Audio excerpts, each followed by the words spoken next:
세상을 살다 보면 세상 돌아가는 거 모르고 자기 알아달라고 보채는 사람들을 보게 됩니다. 이런 사람들을 보면 여러분 느낌이 어떻습니까?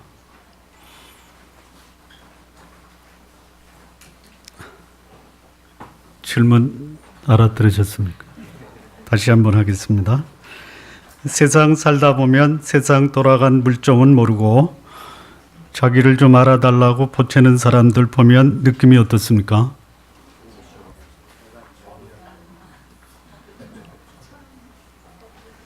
자신의 주제도 제대로 파악 못하고 그저 자신을 과시하려고 애쓰는 사람들을 보면 안쓰럽기도 합니다.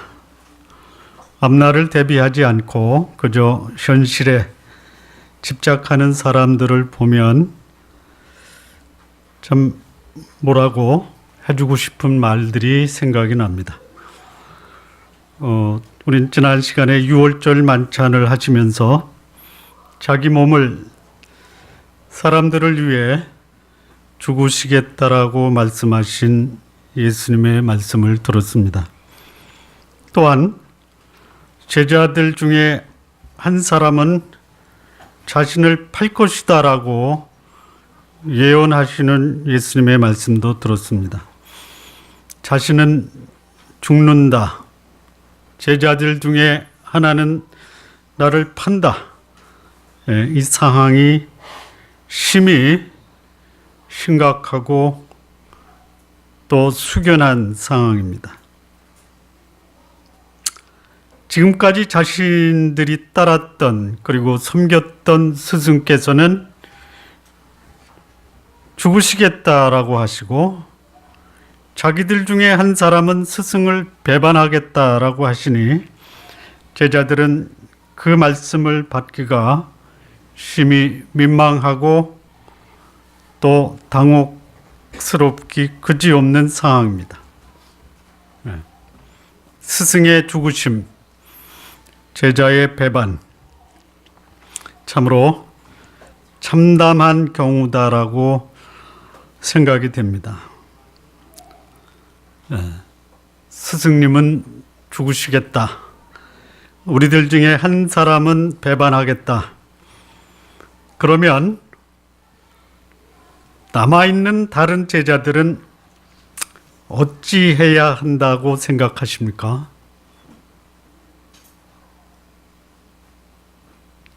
지금 제가 드리는 말씀이 그려지지 않습니까? 그려지십니까? 그러면 표정에서 좀 그 상황에 걸맞는 표정을 좀 줘주셔야 되는데 전혀 그런 반응이 안 보여요. 지금부터는 보여주시기 바랍니다. 지금 웃으시는데 지금 웃을 상황이 아니에요. 참담한 표정을 지셔야 됩니다. 찍어도 숙연해지고 또 예수님의 죽으심에 대한 의미와 가치가 보존돼야 되고 예수님이 죽으신 다음에 그러면 우리는 어떻게 해야 할 것인가를 진지하게 논의도 해야 할 것입니다.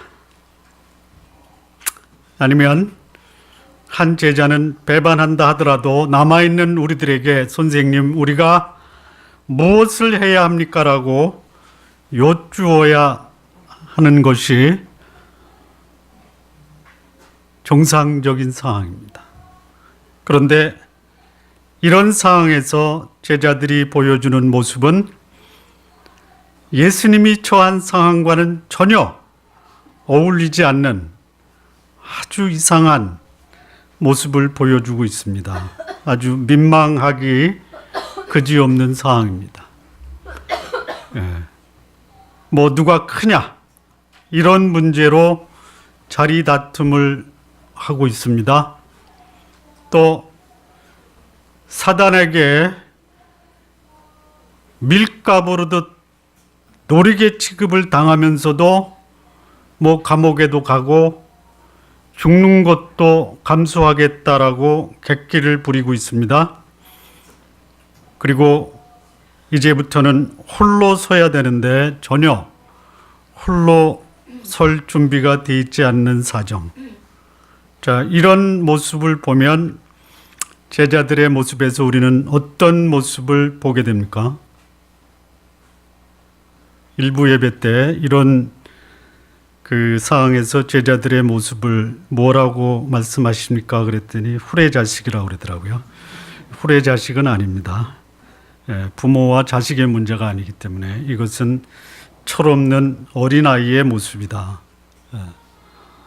3년 동안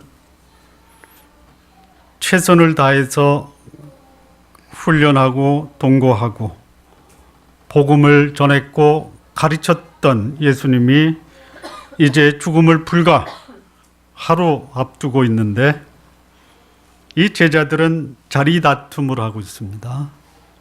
그리고 자신을 과시하는 객기를 부리고 있습니다. 그리고 아무런 미래에 대한 준비가 없습니다.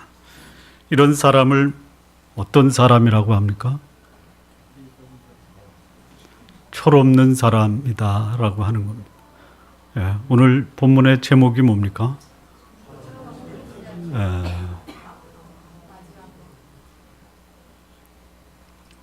시력만 있으면 되는 겁니다. 시력. 주보를 읽을 줄 알면 다 나오는 철없는 제자들입니다. 이런 철없는 제자들을 향해서 예수님은 어떤 교훈을 하고 계시는가? 첫 번째입니다. 첫 번째는요, 자리 다툼하지 말고 섬기는 자가 되라라고 말씀하는 거예요.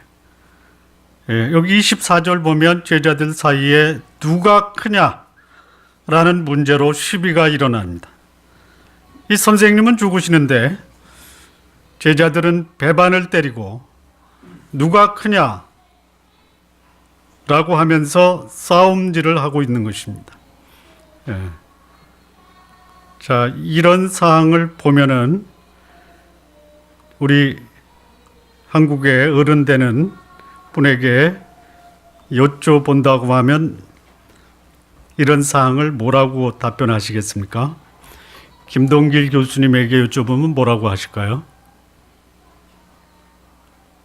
그분 트레이드 마크로 쓰는 말이 있잖아요. 이게 뭡니까? 이렇게 말씀합니다. 웃으라고 하는데 안 웃으면 제가 아니 이게 뭡니까? 제자들 사이에 자리를 가지고 시비가 벌어져요. 근데 이거를 곰곰이 생각해 보니까 시비가 벌어질 만한 이유가 있습니다.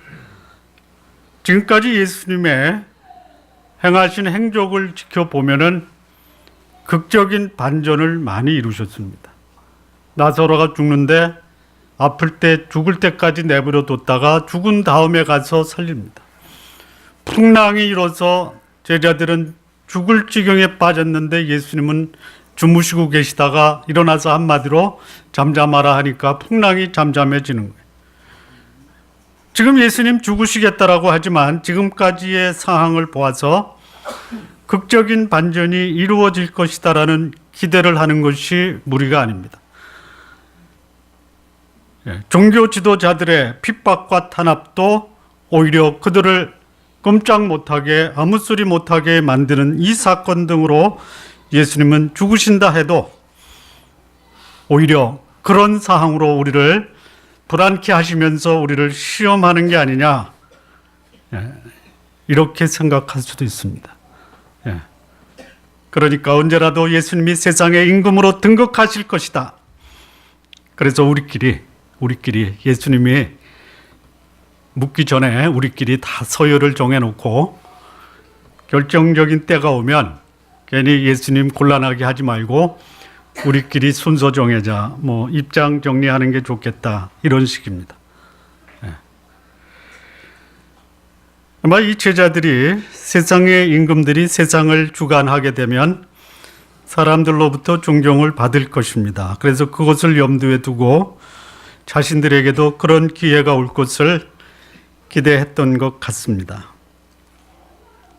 25절 말씀을 보면 예수께서 이르시되 이방인의 임금들은 저희를 주관하며 그 집권자들은 은인이라 칭함을 받으나 이렇게 되어 있습니다.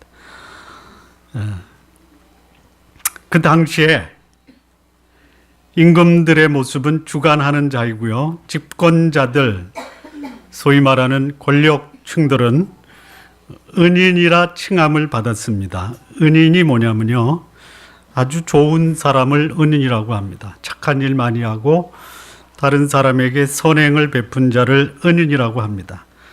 그런데 이것은 집권자들이 선행을 많이 하고 착해서 은인이라고 부른 것이 아니라 그렇게 불러달라라고 요구를 했던 겁니다.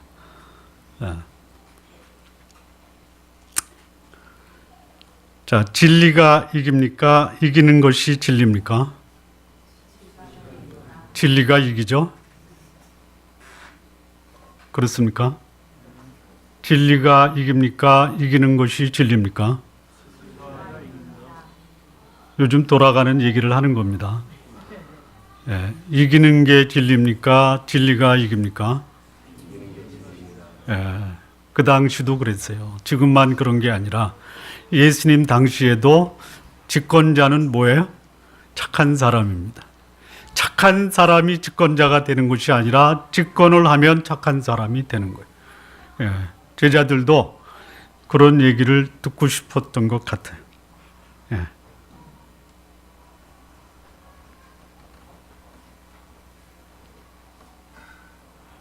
이 낙관적으로 자기의 미래를 생각하고 긍정적으로 사는 것이 나쁠 것이 없습니다. 우리 성도 여러분, 긍정적으로 낙관적으로 사십시오. 그리고 제자들에게 그런 날이 오지 않으리라고 장담 안 할 수도 없어요. 그런 날이 올 수도 있다라는 것이에요. 그 뒤에 말씀을 보면 예수님이 그런 말씀을 합니다. 하나님, 내 아버지께서 나라를 내게 맡기신 것 같이 나도 너희에게 맡겨. 너희로 내 나라에 있어 내 상에서 먹고 마시며 또는 보좌에 앉아 12지파를 다스리게 하려 하노라. 이렇게 말씀을 하셨습니다. 그런 날이 올 것입니다. 그러나 아직은 아니다라는 것이. 우리말에 그런 말 있죠. 줄 사람은 생각도 하지 않는데 무엇부터 마신다? 그런 사람 보면 좀 어색하죠. 그냥 안 줄 것으로 마음 먹고 있다가 주면은 감사하는 게 훨씬 여러분 그 마음의 정신 건강에 좋습니다. 자, 이런 제자들을 향해서 예수님이 자리에 관한한 누가 가장 큰 자입니까?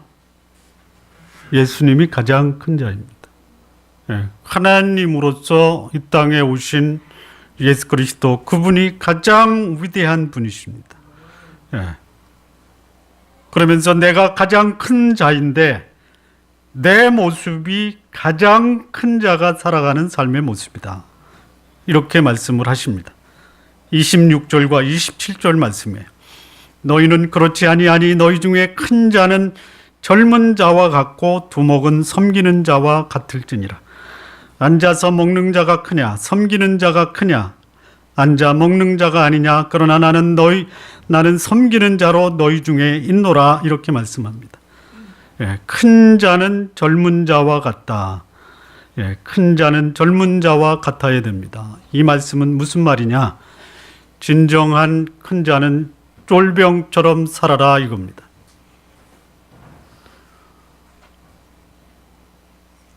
쫄병처럼 사시기 바랍니다. 26 먹은 이등병이 22살 상병한테 이런 말을 듣습니다.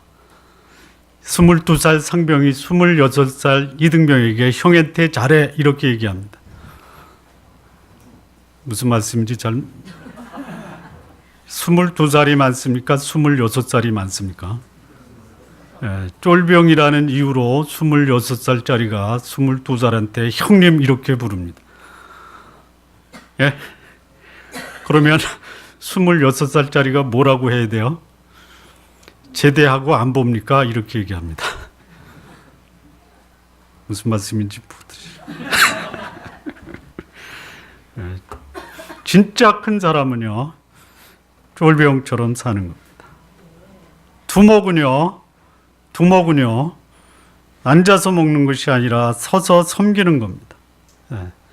이 땅에 인간을 구원하러 오신 메시아 예수 그리스도, 그분은 이 세상을 창조하신 창조주이셨습니다. 전능하신 하나님이셨습니다. 그러나 예수께서 가장 위대한 자로 세상을 주관하고 모든 사람의 은인으로 대접을 받아야 함에도 불구하고 그는 스스로 섬기는 자가 되시겠다라고 말씀하십니다. 제자들에게 설령 큰 자리가 주어진다 해도 그 자리는 지배하거나 군림하는 자로서의 자리가 아니라 섬기는 자리이며 앉아서 받아먹는 자리가 아니다라고 말씀하는 겁니다. 그리고 제자들에게 마침내 궁극적으로 제자들은 하나님 나라에서 다스리는 자가 될 것이다라고 약속을 하셨습니다. 예수님께서 처음 인간으로 세상에 오신 것은 죄와 사망에서 인간을 구원하기 위해서 죽으시러 오셨습니다. 죽음으로 세상과 인간을 죄에서 해방시키기 위해서 그분은 오셨습니다. 그러나 인간 구원의 역사가 완성되면 주께서는 명실공히 세상을 통치하시고 심판하시는 세상의 주관자로 오실 것입니다. 그때 제자들은 또 그를 믿는 하나님의 백성들 그리스도인은 예수 그리스도와 함께 세상을 다스릴 특권을 얻게 된다라는 말씀입니다. 그때까지 좀 기다려 주시기 바랍니다. 성도 여러분, 예수 그리스도께서 여러분들에게 세상을 주관하고 다스리는 기회를 반드시 주실 것입니다. 그러나 다스리는 기회를 기다리는 것보다 다스리는 자가 먼저 어떻게 다스릴 것인가에 대한 삶의 자세를 갖추는 것이 더 필요하다라는 것이죠.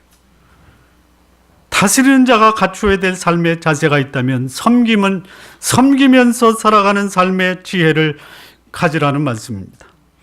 다스리기에 앞서 섬기는 자가 백성들을 행복하게 할 수 있는 지혜를 가져야 진정한 지도자가 될 수가 있습니다.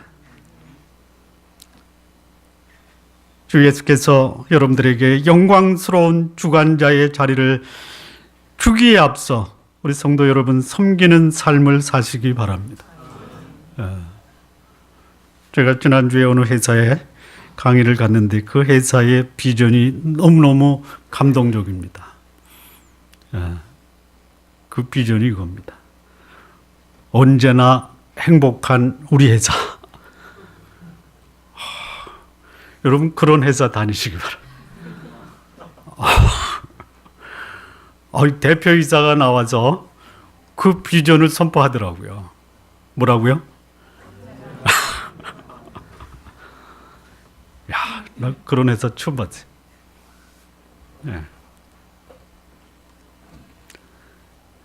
예수님께서 이 철 모르는 제자에게 첫 번째 준 교훈은요, 폼 잡지 말고 섬기라 이 말씀을 주셨습니다.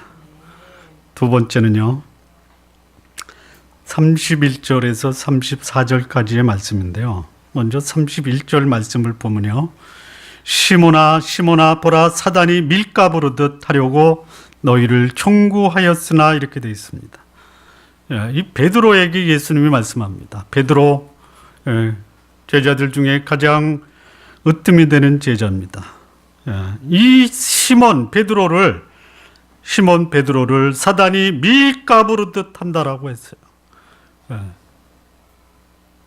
사단이 유혹한다라는 것이요. 이런 사단의 유혹 앞에서 예수님이 이렇게 말씀합니다. 그러나 내가 너를 위하여 내 믿음이 떨어지지 않기를 기도하였노니 너는 돌이킨 후에 내 형제를 굳게 하라. 두 번째 제자에게 하신 말씀은 뭐냐면 사단의 유혹이 있을 때 이것을 극복하고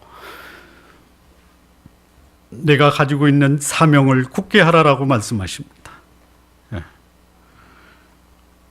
우리 성도 여러분, 예수님의 수제자 베드로를요, 사단이 밀가부르듯 갖고 놀 수 있다라는 것이요.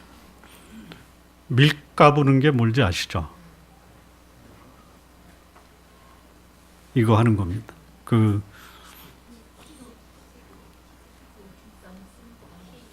뭐죠? 하여튼 뭐 그런 거 있어요.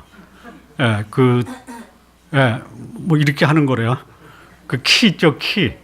키에다가 이제 그 흙 들어간 거, 뭐 모래 섞인 거 해가지고 이게 까부르면 이제 그 가벼운 거는 날아가고 또 남고, 그래서 이 알곡을 이렇게 해놓는 거 아니에요? 그런 의미가 아니라 이 베드로를 이 키에다가 올려놓고 사단이 까부는 거예요, 까부는. 예.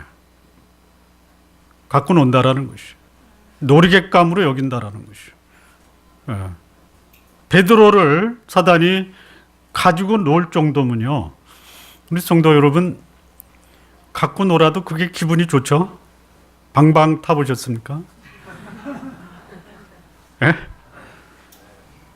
예, 그 누가 갖고 이렇게 하냐면요, 사단이 잡고 노는데 그 위에 누가 올라가 있냐면 내가 올라가 있는.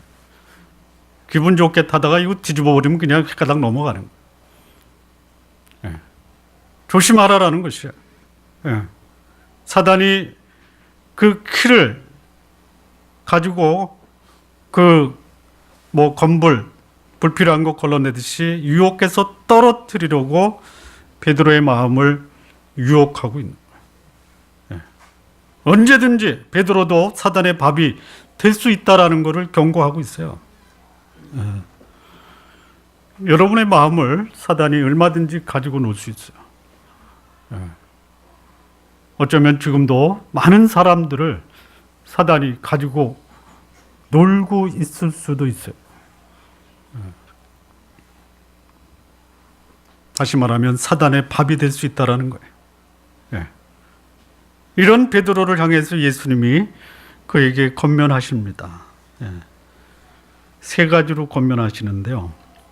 첫째는 32절에 내가 너를 위하여 내 믿음이 떨어지지 않기를 기도하고 있다. 그러니까 유혹을 당할 때 믿음이 떨어지지 않도록 굳게 하라라는 것이. 예. 예수님이 베드로의 믿음이 견고해지도록 기도하고 계십니다. 여러분들은 사단의 밥이 될 수 있는데 예수님은 여러분을 위해서 견고하게 설 수 있도록 기도하고 계십니다. 예.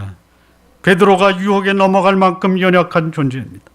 그러나 주께서 그와 함께 하시니 흔들리지 말라라고 말씀하십니다. 예. 신앙의 유혹은 모든 그리스도인들이 겪을 수 있는 일상적인 상황입니다.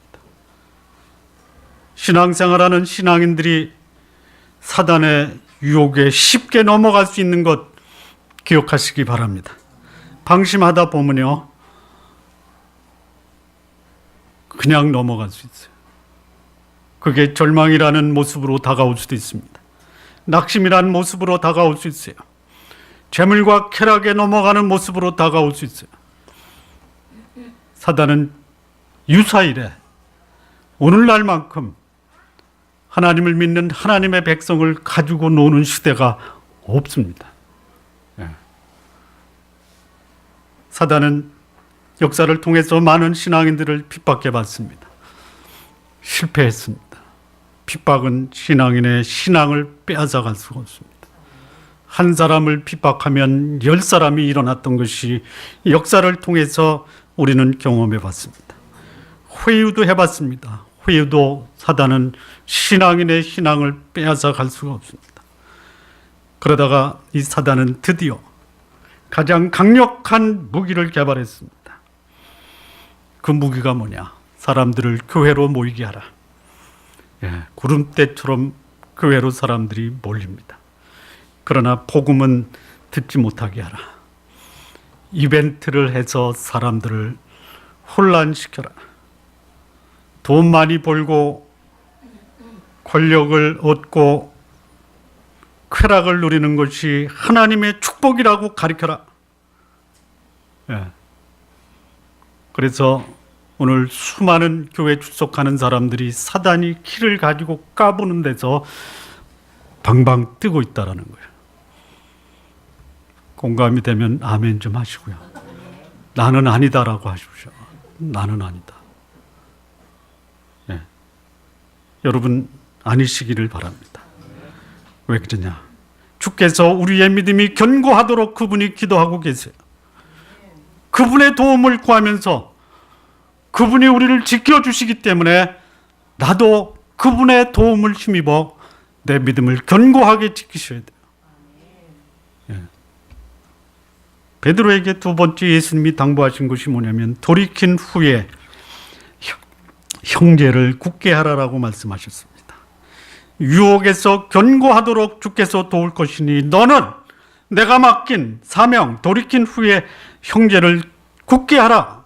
즉 사명을 담당하라라고 말씀합니다. 하나님의 백성들의 그 중요한 사명이 뭐냐? 형제를 굳게 하는 것입니다. 예. 우리 좋은나무교회 성도 여러분, 나 때문에 형제가 약해지지 않게 해주시기 바랍니다. 약한 형제가 나로 인해서 견고해지게 도와주시기 바랍니다. 하나님을 따르는 사람, 주 예수 그리스도를 믿고 그분에게 배우는 사람들은 사람을 세우는 일에 여러분의 삶을 드려야 됩니다. 여러분 이런 사람 있어요. 도와주려다가 차라리 안 도움만도 못한 사람들 있죠? 있죠? 도와주려고 했어요. 안 도와준 게 아니에요. 그러나 안 도와주만도 못한 도움은 주지 마십시오. 무슨 말인지 아십니까? 도울 수 있는 준비도 안 됐는데 돕겠다고 나서다가 일만 그르칠 수 있다는 거죠. 우리 성도 여러분, 다른 사람을 도울 수 있을 정도로 준비를 하십시오. 예. 전문가가 나서지 않으면요, 그냥 죽는 거예요. 예. 제가 그렇게 이 교회 개척하면서부터 입에 침이 마르도록 강조한 게 뭐냐? 제발 좀 주일 오후에 성경 공부와 신앙 훈련에 좀 참여하십시오. 그냥 뭐 아직 목이 안 터졌으니까.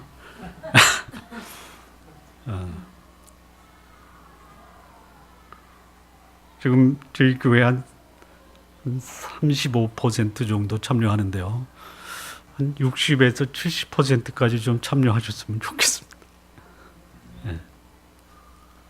여기 예수님이 베드로에게 형제를 굳게 하라, 좀 제대로 사람을 세워주고 돕고 그들로 하여금 약한 사람들, 또 다른 약한 사람을 도우실 정도로 온전하게 세우는 일에 집중하라 이거예요. 예. 이 영적 지도자의 사명이 뭡니까? 소위 목사들의 사명이 뭐냐 이거예요. 사람을 세우고 굳게 하는 일입니다. 예. 어느 분은 그렇게 얘기합니다. 건물이 적어서 사람을 훈련할 수 없다. 그래서 사람을 훈련하기 전에 먼저 건물부터 짓자. 아닙니다. 예. 아니에요. 사람을 모으려면 이벤트를 해야 된다. 그것도 아닙니다. 예. 목사는 살아계신 하나님과 깊은 교제를 해야 돼요. 그분의 말씀을 깊이 연구해야 됩니다.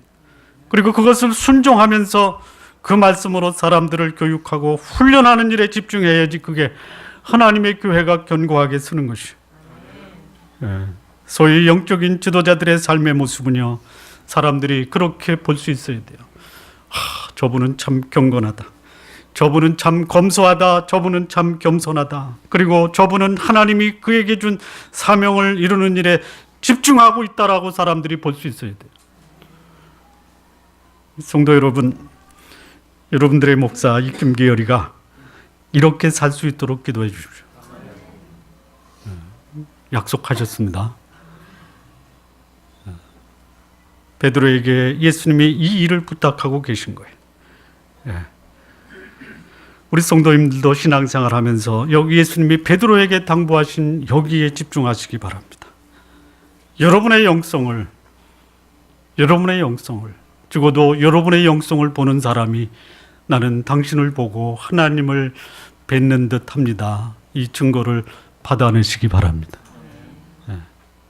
믿음으로 산다라는 것이 나의 삶, 나의 행동이 하나님이 나에게 어떻게 말씀하는가에 초점을 맞추고 사는 것이 믿음으로 살아가는 것입니다. 예. 믿습니다 하고 살아가는 것이 믿음으로 사는 것이 아니에요. 나의 삶에 하나님이 어떻게 말씀하시는가 이 말씀을 묻고 그 말씀에 순종하는 삶이 믿음으로 살아가는 것이, 비록 유혹 앞에서 넘어질지라도 주께서 주신 이 사명 앞에 충실하게 삶을 살아가는 것, 이것이 오늘 주께서 우리에게 당부하시는 교훈입니다. 자, 이 베드로에게 예수님이 세 번째 당부하신 것은요, 33절하고 34절입니다.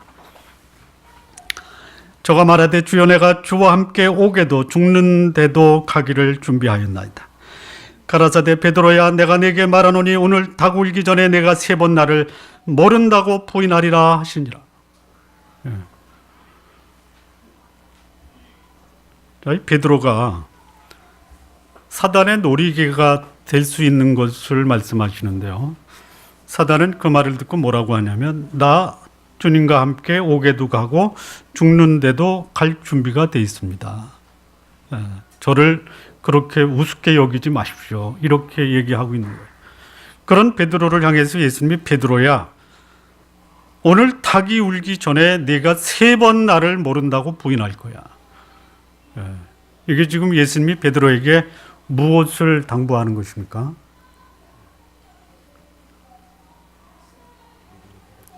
네? 뭐라고요? 아주 점잖게 말하면 그렇게 되는 겁니다. 믿음이 떨어지지 않도록 조심하라 이렇게 점잖게 말씀하는데요. 그렇게 예수님 앞에서 제가요 감옥도 당신하고 같이 갈 거고 뭐 죽을 수도 있습니다. 이렇게 이제 예수님 앞에 베드로가 얘기하는 거예요. 그 말씀을 하시니까 만약에 그 말씀을 베드로가 여러분에게 얘기하고 여러분이 오늘 밤에 세 번 베드로가 부인할 것을 알면 뭐라고 말씀하시겠어요? 에? 똑바로 하라고. 그렇게 점잖게 얘기하시겠어요? 에? 뻥 치지 말라고.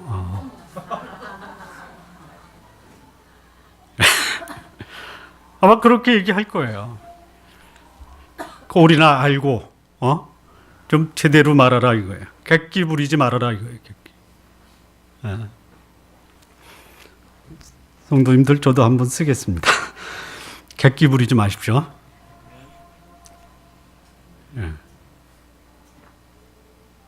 베드로도 속수무책으로 당할 것을 예견하십니다. 자기 주제를 파악하지 못하고 성숙하지도 못하면서 객기를 부리고 있는 베드로였어요.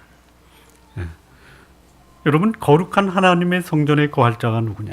약속한 거 지키는 사람이에요.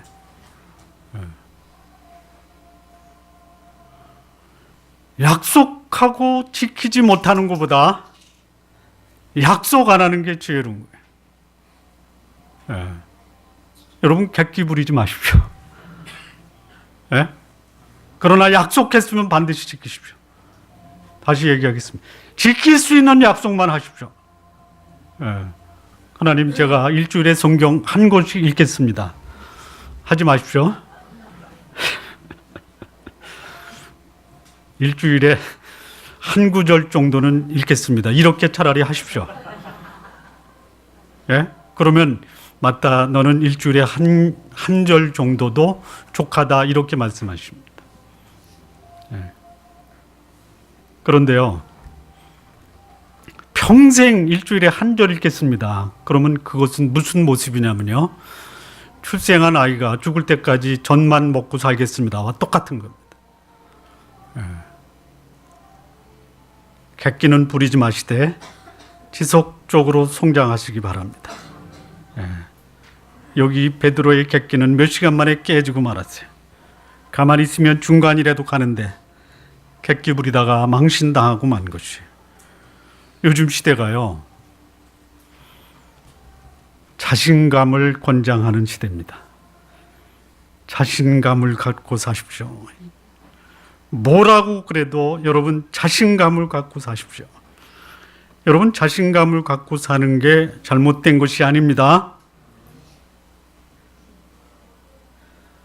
자신감을 갖고 살다가 망신당하지 말라라는 것이에요. 망신당하는 자신감은요, 차라리 겸손하게 사는 것보다 못한 것이에요.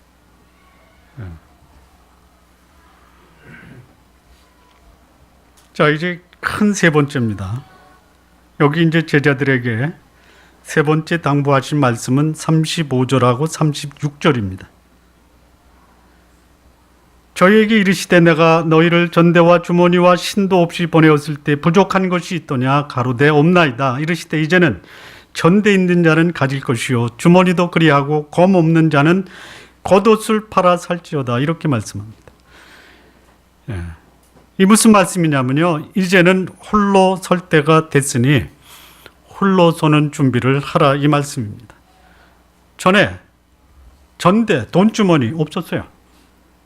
주머니, 필요한 물건을 집어넣는 주머니, 신발도 없었어요. 부족한 것이 있었더냐? 없었다 이거예요. 그런데 이제는 전대 있는 자는 그것을 가지라, 주머니도 그리하고 검 없는 자는 겉옷을 팔아 살라라고 말씀합니다.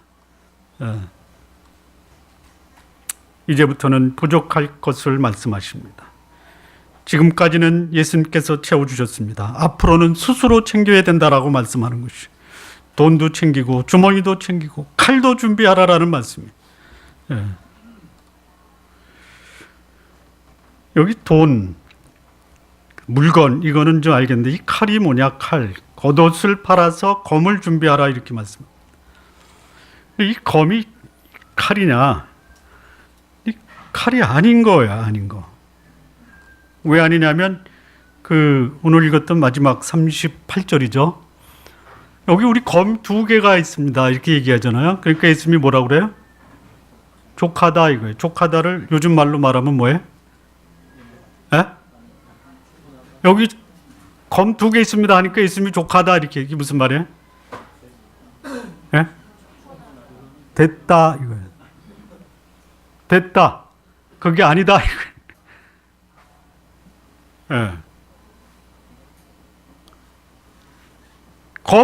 겉옷을 팔아서 검을 준비하라고 하니까 제자가 여기 검 두 개가 있습니다 하니까 예수님이 가로되 족하다 이거예요. 됐다.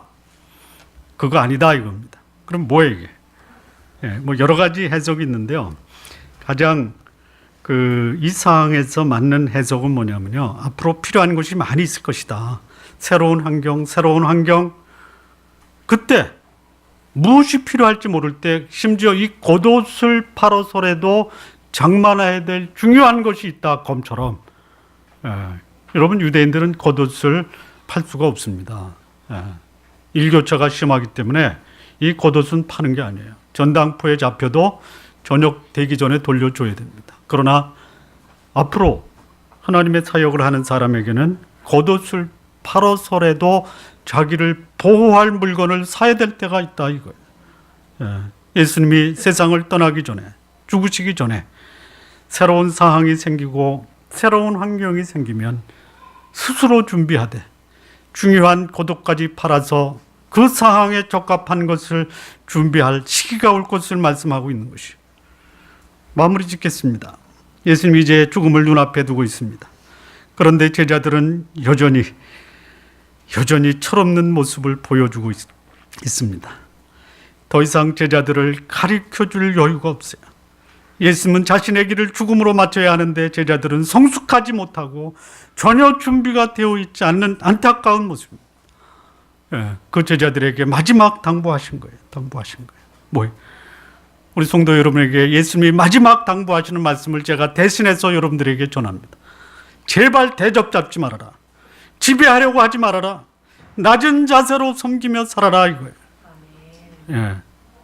두 번째는요, 얼마든지 사단이 여러분들을 유혹할 수 있어요. 유혹에 넘어가지 마십시오. 절망하지 마십시오. 다시 일어나 하나님이 나에게 맡기신 그 사명을 기억하고 거기에 충실하라라고 말씀하십니다. 영혼들을 굳게 하는 사역, 사람을 세우는 사역에 집중하라라고 말씀하십니다. 그리고 이제부터는 스스로 홀로 설 수 있는 삶을 대비하라라고 말씀합니다. 도움을 줄 수 있는 사람 만날 수 있으면 축복입니다. 하나님이 그렇게 하실 것입니다. 그러나 자기 완결적인 인생을 준비하라라고 예수님이 마지막으로 당부하신 것이에요. 좋은 나무교회 성도 여러분, 겸손하게 사시기 바랍니다. 남을 섬기는 자로 사시기 바랍니다. 내가 살아가는 삶의 목적과 의미를 분명하게 하시면서 사시기 바랍니다. 내가 먼저 성숙하고 다른 사람을 성숙하게 하는 삶에 여러분의 삶을 들으시기 바랍니다. 남에게 신세를 지는 것보다 내 삶을 스스로 책임지겠다라는 삶을 사시기 바랍니다. 이 말씀 주님께서 오늘 저와 여러분들에게, 제자들에게 당부하신 것처럼 오늘 우리들에게도 동일하게 당부하고 계십니다. 기도하시겠습니다. 하나님 아버지, 감사합니다. 주께서 십자가에 달리시기 전에 제자들에게 당부하셨던 이 동일한 당부, 겸손하게 섬기면서 살아라. 사단의 유혹을 극복하고 우리에게 맡겨진 사명에 충실하라. 그리고 홀로서는 준비된 삶을 살라라고 말씀하신 이 주님의 교훈과 그 음성이 오늘 우리들에게 그대로 순종하며 살아갈 수 있도록 인도하여 주옵소서. 예수님의 이름으로 기도합니다. 아멘.